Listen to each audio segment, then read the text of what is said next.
Have you ever noticed her? The woman who walks into a room and does not immediately scan it for approval, for attention, for a familiar face to tether herself to. Have you ever wondered about the woman who sits alone at a cafe, not scrolling frantically through her phone to fill the space, but simply being in it, her gaze calm, her presence a quiet, self-contained universe? The world often looks at such a woman and sees a story of lack, of loneliness, of being left behind. Society projects its own deep-seated fear of solitude onto her, whispering diagnoses of heartbreak, bitterness, or arrogant pickiness. But the truth, the far more profound and unsettling truth, is that you are not witnessing an absence. You are witnessing a presence so complete, so dense with self-possession, that it requires no external validation to affirm its existence. What you are observing is not the sad aftermath of a search for love that failed, but the quiet triumph of a search for self that succeeded. This is not a woman who is waiting. This is a woman who has arrived. Her solitude is not a void to be filled. It is a space she has deliberately, painstakingly, and courageously cultivated. It is a sanctuary, a fortress, a source of immense power. And to understand her, you must abandon all conventional narratives about happiness, partnership, and feminine fulfillment, for she operates from a completely different paradigm, one that most people will never have the courage to explore. To truly comprehend the seismic shift that has occurred within this woman, we must turn to the work of the renowned Swiss psychologist, Carl Jung. Jung proposed that the ultimate goal of human life, the great work of the soul, is a process he called individuation. This is not the pursuit of individualism in the shallow, egoic sense of being unique or different for the sake of it. No, individuation is a far deeper, more sacred journey. It is the process of becoming a psychically whole, integrated, and indivisible being. It is the journey from being a fragmented collection of socially conditioned roles, unconscious drives, and repressed potentials, to becoming a unified, conscious self. This woman's journey is a living embodiment of the process of individuation. She has undertaken the heroic task of turning her gaze away from the external world of promises and expectations, and has directed it inward, into the often frightening landscape of her own psyche. She has dared to confront what Jung termed the shadow, all the parts of herself she was taught to deny, disown, and fear, her anger, her ambition, her aggression, her deep vulnerabilities. She has met them not with judgment, but with curiosity and, eventually, with compassion. In doing so, she has begun to reclaim the lost territories of her own soul, integrating these powerful energies rather than allowing them to unconsciously sabotage her life from the shadows. She has also confronted her animus, the unconscious masculine archetype within her. For years, she projected this inner figure onto the men she met, expecting them to be her source of direction, logic, assertiveness, and meaning. Now, she has withdrawn those projections. She has learned to cultivate those very qualities within herself, becoming her own inner authority, her own source of action and purpose. The result is a woman who is not a half, seeking her other half. She is whole. Her stillness is not emptiness. It is the calm at the center of a well-integrated soul. Her solitude is not isolation. It is the sacred space required for the ongoing, lifelong conversation between her conscious ego and the vast, wise depths of her emergent self.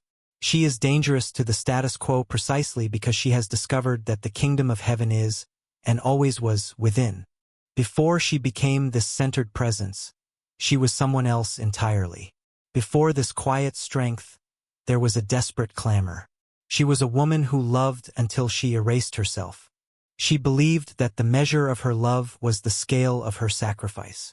She would contort her own needs, silence her own intuition, and shrink her own dreams to fit into the cramped spaces offered by others. She was an expert at interpreting silence, at decoding mixed signals, at hoping for potential to blossom into reality. She lived in the future tense of relationships, subsisting on the what-ifs and one-days, because the present was a barren landscape of emotional neglect. She confused attachment with love, intensity with intimacy, and possession with passion. She was addicted to the roller coaster of the intermittent reward system, where a single crumb of affection felt like a banquet after days of starvation. She begged, not always with words, but with her energy, with her constant availability, with her willingness to accept the unacceptable. She begged to be chosen, to be seen, to be validated, because her sense of self-worth was a fragile thing, outsourced to the hands of those who were incapable of holding it with care. She was a performer in the grand theater of being the cool girl, the one who wasn't needy, the one who was easygoing, all while her own soul was screaming with the need for genuine connection, for reciprocity, for a love that felt like a safe harbor, not a battlefield. She looked for mirrors in the eyes of others, desperate to see a reflection that told her she was worthy, that she was enough. The tragedy was that she often chose broken mirrors, men who could only reflect back her own fragmented state, her own unhealed wounds, her own deep-seated belief that she had to earn the love that should have been her birthright. The relationships she endured were not partnerships. They were feedback loops of dysfunction, scripts that repeated the same tragic third act over and over again. She was drawn to the project, the man with immense, visible potential whom she believed her love could fix, her devotion could heal. She did not understand that you cannot pour from an empty cup, and that trying to be someone's savior is the fastest way to become a martyr. She played opposite the man who weaponized his own fragility, the one who would whisper, "You have to accept me as I am," a phrase that sounds like a plea for unconditional love but is, in reality, a refusal to grow, a demand for her to perpetually accommodate his stagnation. He made his emotional immaturity her responsibility. She encountered the ghost, the man who was physically present but emotionally absent, whose attention was a flickering light she could never rely on. He taught her the agonizing art of loving an idea, a memory, a future projection, because the man standing in front of her was a mirage, and she knew, intimately, the self-proclaimed victim, the one whose past was a litany of crazy exes. He was so convincing in his telling, a master storyteller painting himself as the perpetually misunderstood hero. She did not yet have the clarity to understand the one common denominator in all those failed relationships was him. She did not yet see that a man who refuses to take any ownership of his past is guaranteed to make you a part of it. These dynamics were built on a foundation of unbalance. She was the giver, the nurturer, the planner, the emotional archaeologist digging for his feelings, while he was the taker, the passive recipient of her immense energetic investment. It was a system designed to keep her perpetually insecure, perpetually striving, and perpetually distracted from the one relationship that truly needed her attention, the one with herself. Each disappointment was a small death, another layer of her spirit chipped away, until she was a hollowed-out version of the vibrant woman she was born to be. The awakening did not arrive like a lightning bolt. It was not a single cinematic moment of epiphany. It was a slow, grueling, and deeply painful process. It began when the pain of staying the same finally became greater than the fear of change. It was the culmination of 1,000 small heartbreaks, 1,000 moments of looking at her phone waiting for a text that would never come with the same warmth she sent, 1,000 nights spent wondering why she was never enough. The turning point arrived when the disappointment stopped feeling like a personal failing and started feeling like data. The pain stopped just hurting and began to teach. It was a subtle shift in perception, a flicker of clarity in the fog of emotional exhaustion. She finally looked at the recurring patterns in her life not as a string of bad luck, but as a curriculum designed by her own soul to teach her a lesson she desperately needed to learn. The lesson was this: you will keep meeting the same person in different bodies until you learn to heal the part of you that is drawn to them. That was the moment the ground shifted beneath her feet. The quest to find the right man ended, and the far more terrifying, far more rewarding quest to become the right woman began. It was a declaration of surrender, not to defeat, but to a higher wisdom. She surrendered the need to control outcomes, to force connections, to audition for a role in someone else's life. She let it all go, the hope, the expectations, the desperate, clawing need. And in the terrifying silence that followed, for the first time in a long time, she heard the faint, timid whisper of her own voice. This was the beginning of the great work, the conscious descent into the underworld of her own being. This was her active engagement in the process of individuation. She turned her gaze inward, and she did not flinch from what she saw. She saw the shadow aspects of her personality. The deep, unacknowledged rage at being undervalued, the raw ambition she had suppressed to appear less threatening, the profound loneliness she had papered over with frantic activity and shallow connections. She sat with these unacceptable parts of herself, listened to their stories, and began the slow process of integration. She understood that her shadow contained immense power. Her rage was a source of fuel for setting boundaries, her ambition a compass for her own true north. This inner work was not pretty. It involved tears, solitude, and the painful act of taking radical responsibility for her own life. It meant grieving not just the relationships that had ended, but grieving the woman she had been in them, the woman who abandoned herself. She made a pact with herself, a sacred vow whispered into the stillness of her own heart. She would never again betray herself for the sake of companionship. She would never again accept crumbs and call it a meal. She began to nourish herself, not with the fleeting validation of others, but with things that genuinely fed her soul. She read books that challenged her mind.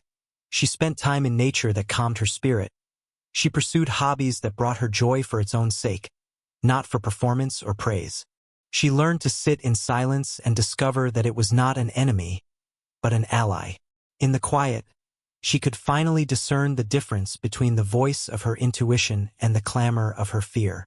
She was rebuilding herself from the inside out, piece by piece, not with the goal of becoming more attractive to someone else, but with the goal of becoming more true to herself. She was learning to be her own safe harbor, her own source of warmth, her own most trusted companion. The woman who emerges from this alchemical fire is a different being. She operates on a new frequency. She is whole, and she moves through the world with the quiet confidence of someone who knows her own worth is non-negotiable. It is not an arrogant confidence, but a deep, resonant peace. She is sovereign. Her happiness, her emotional stability, and her sense of purpose are generated internally. They are not dependent on the weather of someone else's moods or the presence or absence of a partner. This makes her profoundly free. She is selective not out of pickiness, but out of a deep respect for her own energy. She understands that her peace is her most valuable asset, and she will not trade it for the mere presence of another person. She has an internal filtration system that instinctively detects incongruence, manipulation, and emotional immaturity. She no longer invests in potential. She requires presence. Her solitude is her throne, a place of power and replenishment, not a prison of loneliness. She chooses it consciously, luxuriates in it, and from that centered place, she engages with the world. Consequently, she does not chase, she does not cling, she does not persuade. Her energy is magnetic precisely because it is not seeking anything.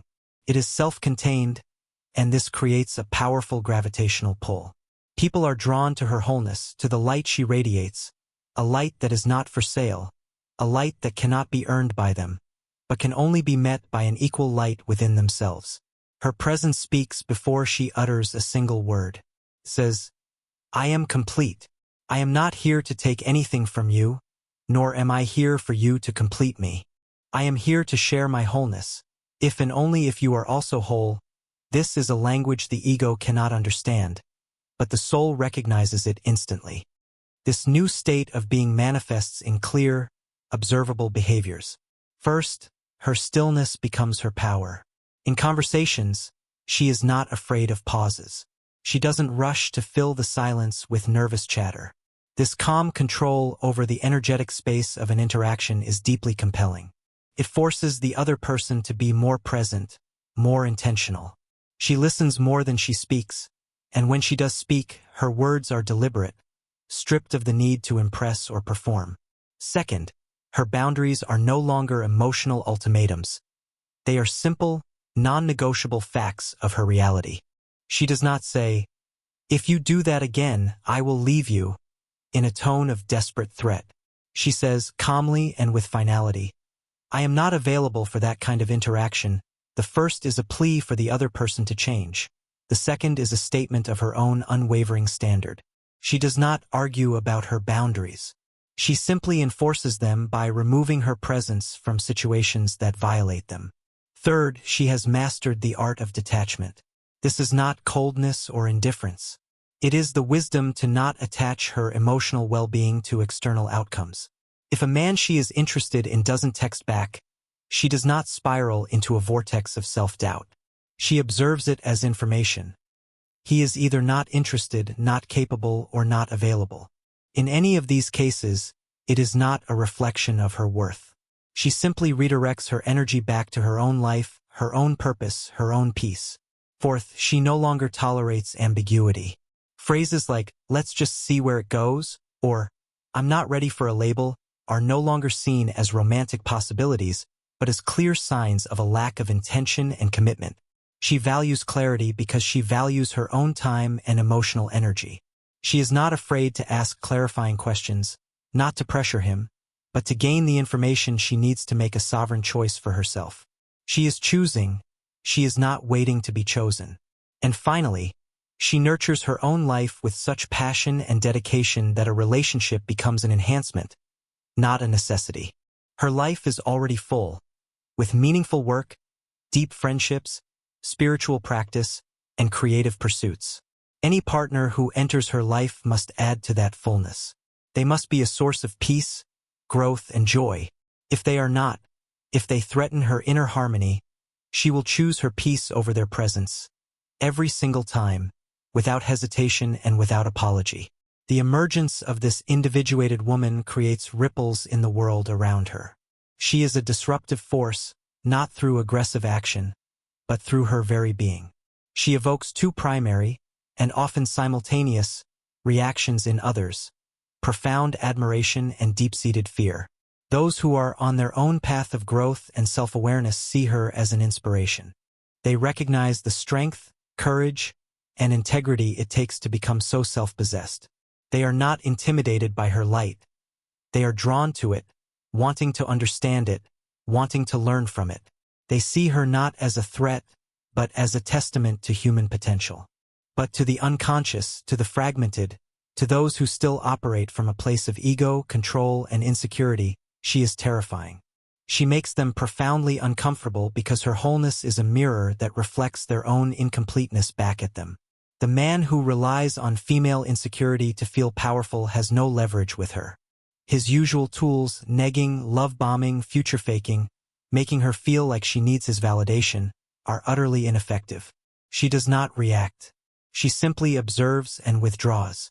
She shatters the logic of the predator-prey dynamic that governs so many unconscious relationships.